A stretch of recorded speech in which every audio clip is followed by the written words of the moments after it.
हमको पता है कि हर वर्ष एक हमारा जो स्थायी काम होता है वो अगले वर्ष के लिए बजट ये पेश करना रहता है। केंद्र सरकार का अपना बजट होता है और प्रदेश सरकारों का भी अपना बजट रहता है। 1 फरवरी को केंद्र सरकार का बजट अभी प्रस्तुत होने वाला है और हमने भी एक 20 फरवरी के बाद कभी भी हमारा जो बजट का सेशन शुरू होगा उसके बाद प्रदेश का बजट प्रस्तुत करेंगे।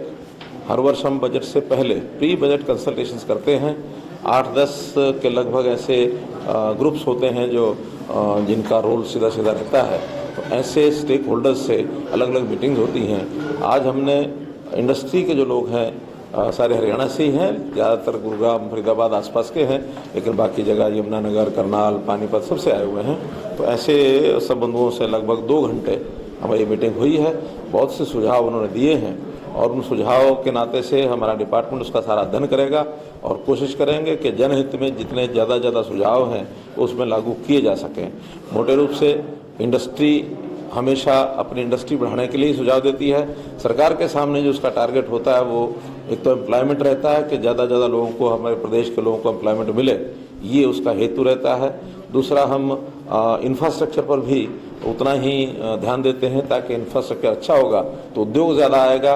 उद्योग के नाते से जो उनकी डिमांड्स होती हैं, कुछ सब्सिडीज़ की बात होती है, कुछ टैक्सेशन की होती है, कुछ प्रोसेसेस होती हैं डिफरेंट टाइप की, कुछ ऐसे फैसिलिटेशन सेंटर्स हैं, ऐसे जो अलग अलग सुझाव आए हैं उनका बैठ करके विचार करेंगे और निश्चित रूप से उसमें एक वैट का जो एरियल्स का विषय भी आया था, सी फॉर्म की बात आई थी, उससे मसले हल करने, लेकिन कुल मिलाकर इनका बजट से उतना संबंध नहीं है। उनकी फैसिलिटेशन के लिए उनके जो सुझाव आए हैं वो भी मैंने नोट कर लिए हैं और इस प्रकार से मैं समझता हूं कि इंडस्ट्री जो है बजट से पहले जो कंसल्टेशन हुए हैं उसमें इंडस्ट्री हमारी कैसे अगले साल में और ज़्यादा बढ़े, हमने एक थोड़ा जो उनके सामने सुझाव रखे हैं।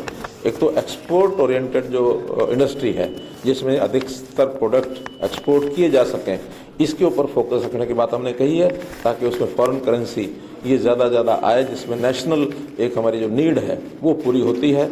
और दूसरा, मैंने एम्प्लॉयमेंट का जो विषय बताया है। तीसरा, फूड प्रोसेसिंग इंडस्ट्रीज, उसमें चूँकि हरियाणा का अपना एग्रीकल्चर स्टेट होने के नाते से रॉ मटेरियल वो फूड आइटम्स का हमको यहीं उपलब्ध होता है, उसमें भी विशेष तौर पर ये साल जैसे यूएनओ ने भी घोषित कर दिया है मिलेट ईयर 2023, तो मिलेट्स के प्रोडक्ट्स बनाने वाली जितनी इंडस्ट्री होगी ताकि स्थायी रूप से मिलेट का काम आगे भी बढ़ता रहे, खाने पीने की चीज़ें वो बनाए, उनके लिए विशेष फोकस करने के लिए मैंने कहा है। इंडस्ट्री के लोगों ने इसको स्वीकार भी किया है। तो इतनी सारी बातें आज हमने इस पर। तो आप सब चीज़ों पर बजट रहता है या हर वर्ग के लिए रहता है? खास थीम अगर बात करें इस बार मेन फोकस किसके ऊपर रहेगा? देखिए ये हाँ, प्लानिंग तो करी नहीं ये अभी विषय चूँकि अभी तो कंसल्टेशन जो शुरू हुई है, इस कंसल्टेशन के बाद ही एक लगभग 7 दिन के 8 दिन के बाद जब ये बजट तैयार करने की जब एक स्थिति बनेगी उसी से हम कह पाएंगे कि इस चीज़ की ज़्यादा सुझाव आए हैं, ज़्यादा डिमांड आई है और हमें भी स्टेट इंटरेस्ट में ज़्यादा जो फोकस करना है ये टीम बैठ करके विचार करेगी और एक 7 दिन के बाद ही आपको बता पाएंगे। इसको लेकर क्या छोटे एवं मध्यम उद्योगों के हालात खराब हैं, इसको लेकर क्या कुछ प्रदेश सरकारों के लिए करने जा रही है? देखिए, एमएसएमईज का यही होता है कि जो उनके प्रोडक्ट्स हैं वो प्रायोरिटी पर उनके प्रोडक्ट्स की मार्केटिंग की व्यवस्था बन जाए, सरकार भी जो खरीदती है उनको प्राथमिकता दी जाए और उनको आने वाली कठिनाइयां हैं उनको भी हल किया जाए, क्योंकि एमएसएमईज में ज़्यादा लोगों की एम्प्लॉयमेंट होती है। इसको आगे बढ़ाना, इसको सुरक्षित रखना ये हमारा काम है, तो इसमें एमएसएमई के ऊपर पूरा फोकस हम कर रहे हैं। केंद्र सरकार का बजट आ रहा है सर, हर बार नए बजट में आप कुछ ना कुछ नया देते हैं हरियाणा को, इस बार कोई एक ऐसा मुख्य 7 दिन के बाद केंद्र का बजट आ रहा है, केंद्र के बजट में आपने कुछ खास रखा बढ़ते जा रहे स्टेट के ऊपर, तो उसको लेकर के आने वाले बजट? देखिए, कोई कर्जा हमारा नहीं बढ़ रहा है। एक पैरामीटर होते हैं कर्जे के और वो जो स्टेट का जीडीपी है उसके 25% की लिमिट में रहना चाहिए। अब स्वाभाविक है, हमारा प्रदेश फाइनेंशियली स्ट्रांग होने के नाते से हमारी जीडीपी हर साल बढ़ती है।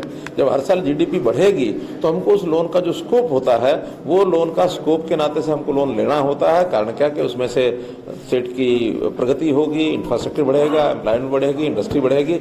हम बाकी स्टेट से बहुत अच्छे हैं। मसलन पंजाब से हमारी जो सेहत है, फाइनेंशियल सेहत बहुत अच्छी है, हम 25% के अंदर जीडीपी का जो स्टेट का है उसके अंदर है, जबकि पंजाब लगभग 50% के नजदीक पहुंच गया है। तो इसलिए हमें उसकी कोई समस्या नहीं है, जितना हमको अलाउ करेगी जीडीपी उतना हम लोन जरूर लेंगे। सर जीएसटी को लेकर भी आपने बात की, सर जीएसटी को लेकर बात की, जीएसटी को लेकर भी उद्योगपतियों की परेशानियां कम नहीं हो रही है, तो जीएसटी को कैसे और सरल बनाया जाएगा? इसको जीएसटी की प्रक्रिया को सरल बनाना, वास्तव में जीएसटी काउंसिल में समय समय प्रस्ताव आते रहते हैं और जो वहाँ फाइनल होता है, क्योंकि सारे देश भर के लोग जीएसटी काउंसिल के माध्यम से ये सारी प्रक्रिया करते हैं, तो वहाँ जो जो चीज़ें होती हैं उसको सबसे पहले हरियाणा में लागू करते हैं। कुछ कठिनाइयाँ जरूर थी, लेकिन इतने सारे यानी लगभग 5 वर्ष हो गए हैं, इतने सारे उसमें संशोधन हुए हैं, बहुत सी समस्याओं का हल हुआ है। फिर भी कोई शेष और होगी तो उसको कराएंगे। G20 में 2 कार्यक्रम गुरुग्राम में होंगे। एक अभी 1, 2, 3 मार्च को 3 दिन का हमारे यहाँ पर एक उनका जो ग्रुप है वो बैठने वाला है, लीला होटल के अंदर उनका कार्यक्रम होगा। और ऐसे 1 अगस्त के अंदर भी कार्यक्रम को मिलेगा। हमारे जिम्मे उनकी मेजबानी करने का ही विषय है। G20 का संचालन ये केंद्र सरकार के लोग ही करते हैं। हम तो जो भी काम हमारे जिम्मे लगाया जाएगा उसको बहुत बढ़िया बखूबी करेंगे। मेहमान है हमारे, उनका स्वागत बढ़िया करेंगे ताकि हरियाणा से अच्छी यादें लेकर के वो जाएं। देश व प्रदेश की खबरों को सबसे पहले देखने के लिए हरियाणा वरदान चैनल को सब्सक्राइब करें, लाइक करें व शेयर करें।